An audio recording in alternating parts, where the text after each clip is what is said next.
My name is Chris Pretch, and I've been an EAC member for probably about 14 years now. My dad was one of the original members in 1967, went to the first meeting and stuff, so I sort of picked up his love for copper much later in life, though.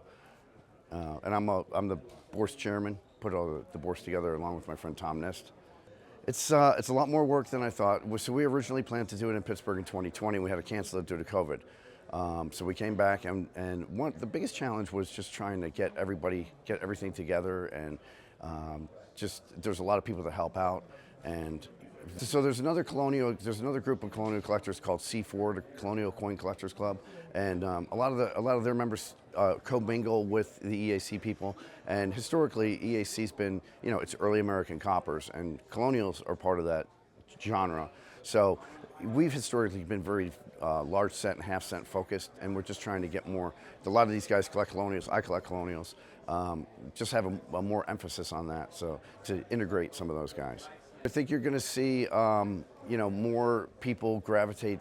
There's a lot of people moving into Vermont copper, which are colonials. There's a lot of people moving into New Jersey's. So I think you're going to see more talks on that, and certainly more of that stuff on the bourse floor. The thing that's really different about this convention is that we're doing an event tonight at the Carnegie Museum.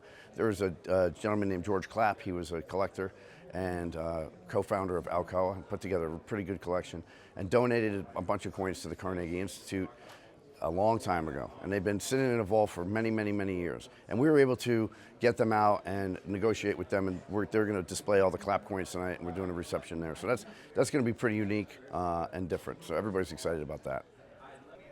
After the show on Friday, EAC attendees boarded shuttles to the Carnegie Museum of Art and Natural History, where they had free access to the museum for a few hours before closing.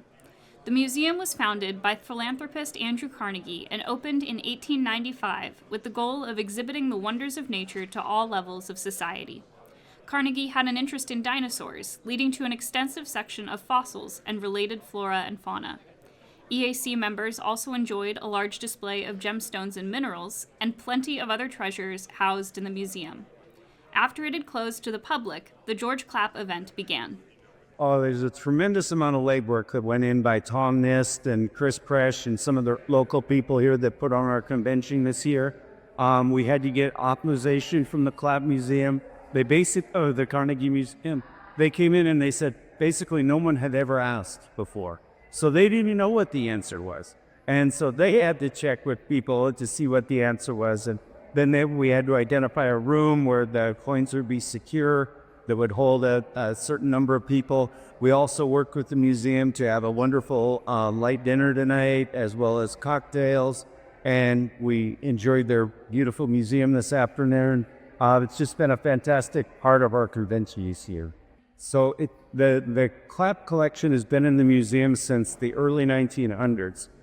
George Clapp consigned his first collection to the A&A Museum, and then he had another collection of outstanding early American copper, and he wanted to consign that here in Pittsburgh, a little bit closer to home for him. And so he consigned many extreme rarities, particularly in the early series between 1793 and 1814. But it's an exhaustive collection. It has coins all the way from 1793 through 1857, and many, many extreme rarities. 100% of the collection is on display today of his early copper. There were other collections that George Clapp had that are housed here at the museum, but our interest is in the early American copper. It's been a thrill for me to be here and to see this collection. I'm a George Clapp aficionado. I did a lot of research on him and his brother. He had an older sister. I did some research on his friends. Wayne Harmon was instrumental in helping me with much of that. And when you do this searching, you become to feel like you almost know the guys. I'd like to highlight one coin in particular, and it's the Sheldon 15. As you know, Jim Niceman wrote the book, The Aristocrat, on the Sheldon 15. And to many people in the Hawkeyes, Sheldon 15 is the king of coins. Godfrey Sheldon called it that. We call it that. They call it the Aristocrat.